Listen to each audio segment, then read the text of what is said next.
on repasse au Paris Saint-Germain avec ce Bayern Paris Saint-Germain. PSG qui l'a gagné hier 3-0 contre l'Olympique de Marseille. Et à l'issue de la rencontre, s'est invité en zone mixte président du Paris Saint-Germain, Nasser El Khelaifi. On l'écoute. Vous êtes confiant avant d'affronter le Bayern Munich? Oui, toujours on y a confiance, spécialement pour ce match. Je pense vous donner beaucoup de confiance aussi pour les joueurs, pour tout le monde, pour vos médias. Comme ça, vous parlez un petit peu positif de nous. Et on parle en fonction des résultats. Nasser El Khelaifi, partagez-vous l'optimisme du Paris Saint-Germain? Deux chroniqueurs ne sont pas d'accord, c'est un jingle duel. Donc, oui, optimisme pour Benjamin Quarez. Et non, pour Eric Blanc, ça se joue sur l'aile droite du plateau. Eh bien, commençons par Eric, qui est plus méfiant. Optimiste, de toute façon, on est obligé, et le PSG en priorité doit croire en leurs joueurs, en cette équipe, et s'appuyer sur le match de Marseille. Maintenant, on les a vus avec le même trident, Ruiz parfois, Vitinha et puis Verratti être nul au milieu de terrain. Alors, ok, on dit que ça joue mieux sans Neymar, on va attendre. C'est le Bayern, en face c'est une organisation, c'est la meilleure équipe peut-être collectivement avec City. Il faut gagner de 2 buts pour éviter les prolongations. Ça me paraît très costaud, on ne peut pas y aller avec de l'optimisme. Un béni oui, Benjamin Quarez.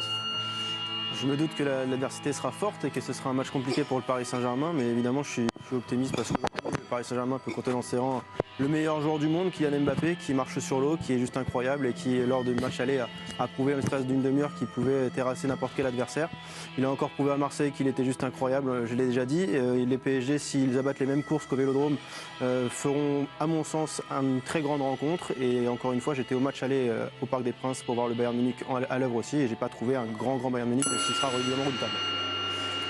Et si vous êtes optimiste, vous votez sur le compte Twitter de l'équipe du soir pour Benjamin Quarez. Si vous êtes plus réticent, ce sera le point pour Eric Blanc, président Mikou. Oui. Quelle est votre opinion là-dessus? Je suis plutôt optimiste pour le PSG. Par rapport à deux choses. C'est la première, c'est que le Bayern n'est pas un grand Bayern cette saison, même s'il y a de grands joueurs. Mais je trouve qu'il y a quelques lacunes qui peuvent profiter aux joueurs du PSG. Et la deuxième, c'est pas uniquement le match d'hier soir, c'est que ce pari-là, à tout moment, alors c'est sûr qu'il faut mettre 2 buts d'écart, mais ils ont des joueurs qui, à chaque moment, peuvent créer vraiment et faire très très mal à l'adversaire. Et je pense que les caractéristiques du Bayern rentrent bien pour le PSG. Et ça ne sera pas le PSG qu'on a vu en première mi-temps à l'aller, je ne pense pas. Ce sera un PSG beaucoup plus ambitieux, je pense. Vincent, est-ce que vous êtes sur la même tonalité que Joe ou pas? Oui, absolument. C'est dingue, ça passe vite parce que la veille du match, le jour du match, on a l'impression que c'était mort avant de commencer. Et là, entre le match aller et ce qui se passe là, non?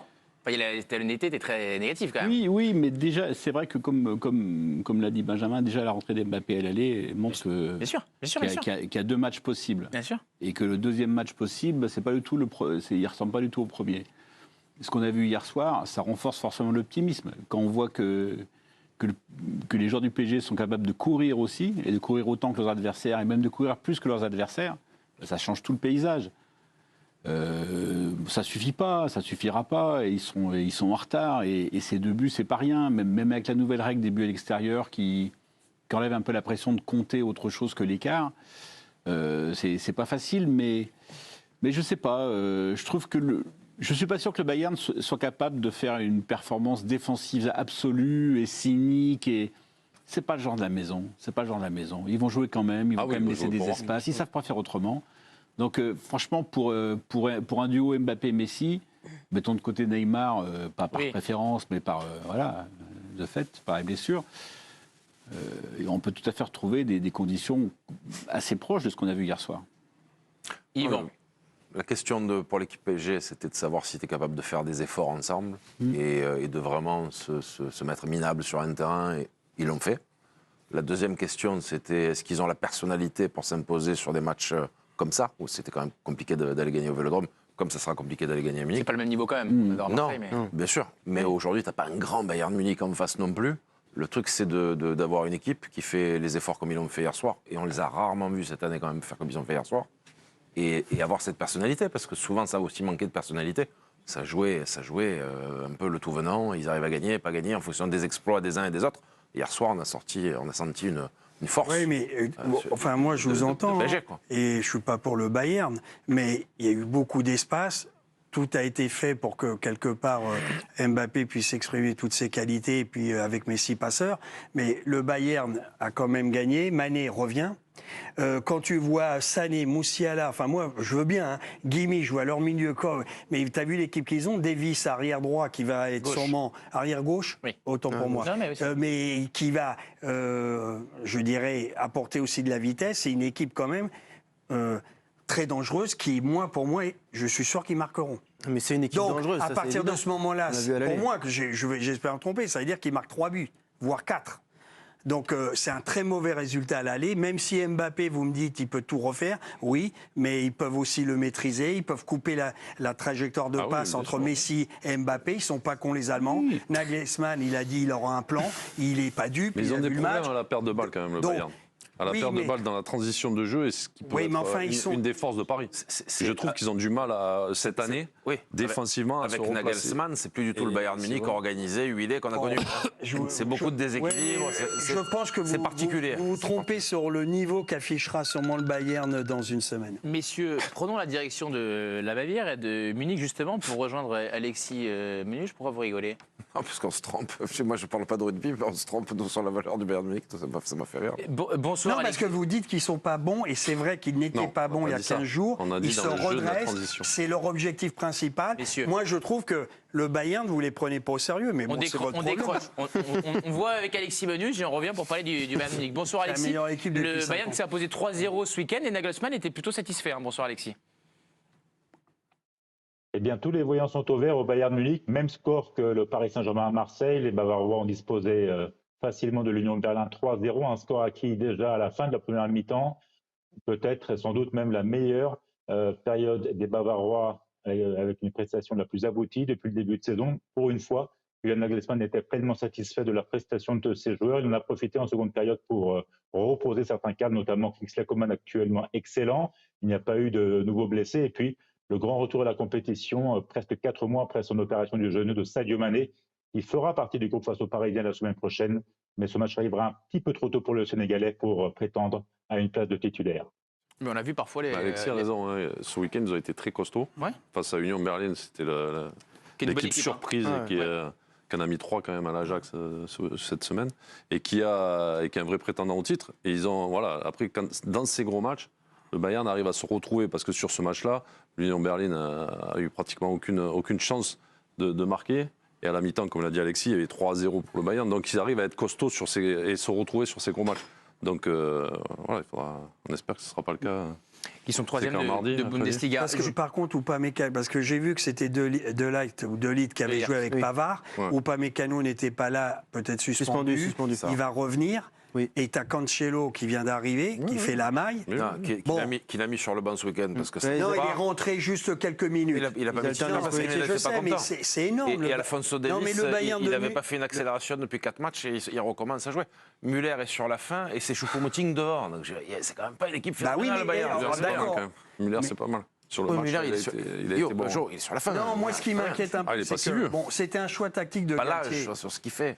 à l'aller. On bloque bas, Mbappé, on attend, on Ah, fait tu- jouer 20 minutes. tu joueras pas comme Mi-temps, ça à 0. Munich. Je sais, 0-0, on leur a laissé le ballon. Mais là, il va bien falloir de temps en temps aller vers l'avant. Bon, Bah déjà, est-ce t'as un qu'ils joueur qui va t'amener la traverseront- profondeur. Non, mais j'ai compris avec toi, Mbappé, c'est Mais non, mais- 4-0 tout seul. mais c'est non, le mais meilleur déjà, t'auras joueur un du joueur qui va t'amener la monde. profondeur, Moi, je c'était pas le cas à mais l'aller. moi, je me demande ce que foutent les mecs. Je resterai dans le bus, je dirais Mbappé, les gars, contre 11. Mais ça te change quand même quelque chose. Blanc C'est bien, fait la chier, nuance. joue tout seul et puis La montre-le. nuance, c'est bien. Non, mais- Benjamin, Mais vous tu pouvez veux, je te répondre. dis- Mais non, mais il nous dit il jouait bloc bas à l'aller, mais à l'aller, il n'y avait pas Mbappé pendant 1 heure de jeu, et là tu vas avoir de la profondeur automatiquement parce que tu as un avant-centre qui est capable de t'apporter un peu plus de verticalité. mais est-ce Ça va que- quand même changer énormément de choses au match D'accord, retour. et moi, Je je dis te- pas qu'ils vont gagner. Hein. Non, Attention, je dis pas qu'ils vont atomiser le Bayern. Juste une chose, le Bayern de Munich, ils vont rester derrière. Et croyez-moi, ils savent vont pas jouer, faire. mais ils vont être très. Non, Mais ils vont pas rester ils derrière, vont Bayern aller Munich. devant, mais ce que je veux Sur dire, ils certains vont matchs, garder ils une savent le faire. structure. Non, mais ils vont garder une structure derrière. Bah oui. Voilà, bien sûr qu'ils vont sûr. pas. Oui, mais ça c'est important, c'est pas l'OM. Non, mais la C'est question, pas l'OM. la question, c'est sur l'optimisme. Non, mais la question, Non, mais c'est ça, sur c'est sûr. l'optimisme. Non, non, mais La question, voilà. c'est est-ce qu'on peut être optimiste? Optimiste, Oui. on peut l'être. C'est-à-dire, est-ce qu'on pense, par exemple, que le PSG est capable de gagner au Bayern? Moi, je pense que le PSG est capable de gagner au Bayern. Est-ce qu'on pense que le PSG est capable de gagner par 2 buts d'écart? C'est un degré supérieur de l'optimisme, mais ça rentre quand même dans l'optimisme. Oui, mais quand tu es à 0-1, si tu mets le premier but, tu t'es ex aequo, quoi. Là, tu Oui, penses. Non, mais tu t'es vois, pas éliminé. avant le match, il ne faut pas se dire, il faut en mettre 2. Oui, il faut gagner. Tu mets Et tu veux non, que mais je tu te mets dise le une chose, premier. je après. pense sincèrement qu'il aurait mieux fallu que Neymar joue aussi. Mais la France ne le pense pas. Parce que paraît-il, ce que j'entends, c'est Mbappé Ils Messi savent pas. ou Mbappé Et vous Neymar, entendez des mais voix. surtout pas les trois ensemble. entendez Et beaucoup de lancer choses. le débat parce que Oui. ça me fait rire. Personne J'entends ne les le dit, mecs, hein. c'est hallucinant. Neymar, hallucinant. C'est lui qui a fait la passe magnifique pour Nuno Mendes quand le but a été refusé de 20 cm. Mais c'est une pipe, Neymar. Mais non, mais c'est une pipe.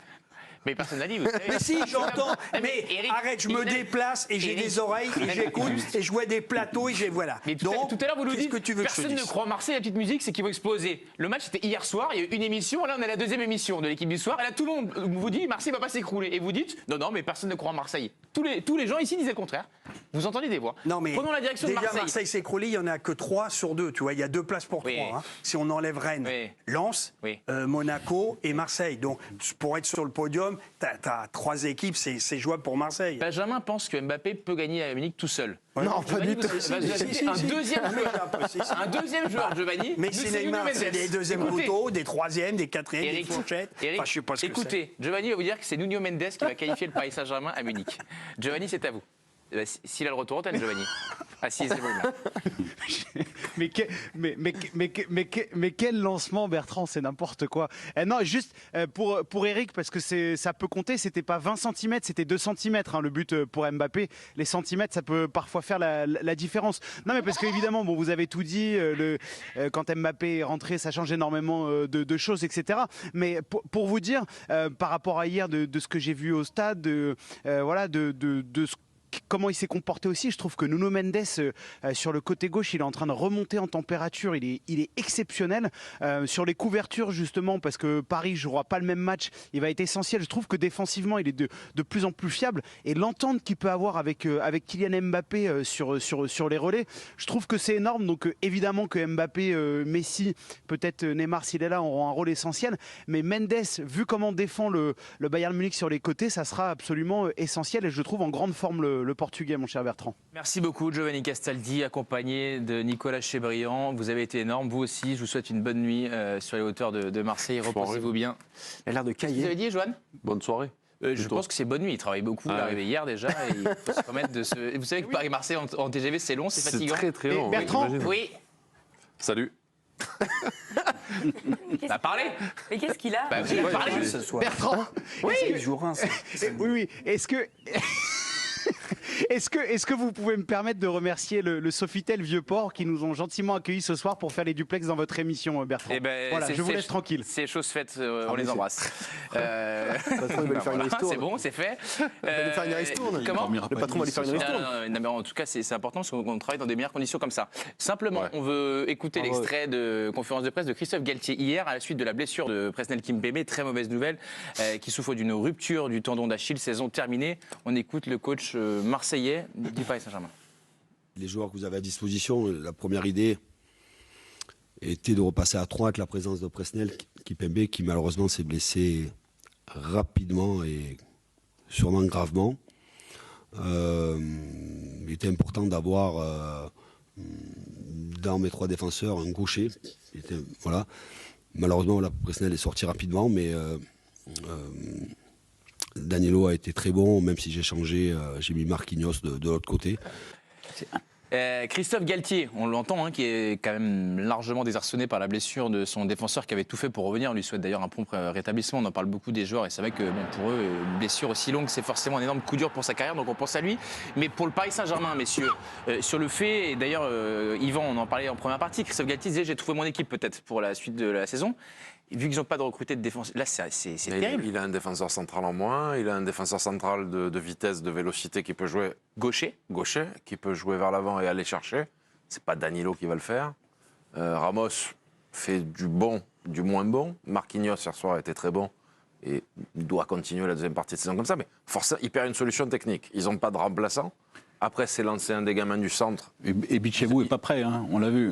Et lui, il est gaucher, c'est le seul qui est dans le. Ouais. Mais pour l'instant, il Je suis est pas d'accord avec prêt. vous. hein. Mais il a été un peu en difficulté sur les temps de jeu qu'il a eu. Donc aujourd'hui, ils s'affaiblissent avec la blessure d'équipe. Mais évidemment qu'ils s'affaiblissent. S'ils avaient pris un défenseur central au mois de janvier, ce qui était quand même l'idée, bon, aujourd'hui, tu te dis, ils ont une solution en moins, mais ils ont numériquement au moins le nombre de joueurs. Non, là, c'est pas le cas. Benjamin, ça peut modifier les plans de Galtier, ça, sur le fait de maintenir la défense à 3? Non, je pense pas parce que il y a Parce que là, Dani- s'il y a un mec qui se pète, il y a plus Non, personne. mais il y a Danilo. Non, mais ça l'a pas empêché en première partie de saison sans Kimpembe de mettre sa défense à 3. Ouais. Même s'il a repassé une défense à 4 derrière, Bon argument. il était parti là-dessus au départ. Maintenant, il y a Danilo qui effectivement qui peut être dans ce registre-là, qui a plutôt donné satisfaction quand on l'a mis dans ce registre. Maintenant, ce qui me marque moi, et Christophe Valquet l'avait dit avant le match contre Lille, c'est que Kimpembe avait une qualité, j'ai dit en P1, c'était de pouvoir défendre en avançant. Oui. Et ça, c'est quelque chose qui a manqué cruellement au Paris Saint-Germain pendant un certain temps, et ça, Kimpembe pouvait apporter. C'est ce truc en plus, et malheureusement, ce sera évidemment une cartouche en moins pour le Paris Saint-Germain, et on peut le regretter. En plus, que c'est un joueur qui est vraiment apprécié dans le vestiaire. Il n'y a qu'à voir ce qui s'est passé après la rencontre. Les joueurs ont célébré la victoire avec lui pendant un long moment. Donc, c'est un coup dur quand même, malgré tout, pour cet effectif. Vous avez gagné ce duel qui vous opposait Eric Blanc, mais quelque chose. C'est normal. Il y aura peut-être. De peu, mais voilà, il y aura les peut-être- centimètres il y aura comptent et peut-être les une points revanche, aussi. Eric. Vous allez pouvoir. Non, vous parce que venger. sincèrement, je souhaite me tromper. Et Oui. franchement, non, je souhaite vraiment que Paris passe, mais être optimiste, non, tu vas au Bayern, t'es jamais optimiste. Voilà. Mais bon, vous connaissez mieux le foot que moi. Moi, je suis avec Bon, on vous. verra, Eric. on verra. On est On est allé- comme des je te frères, dise. Eric. Non, mais Et le ensemble. Bayern, c'est une petite équipe. Je sais pas d'où ils sortent. Ils viennent d'arriver à peine dans la compétition. J'adore.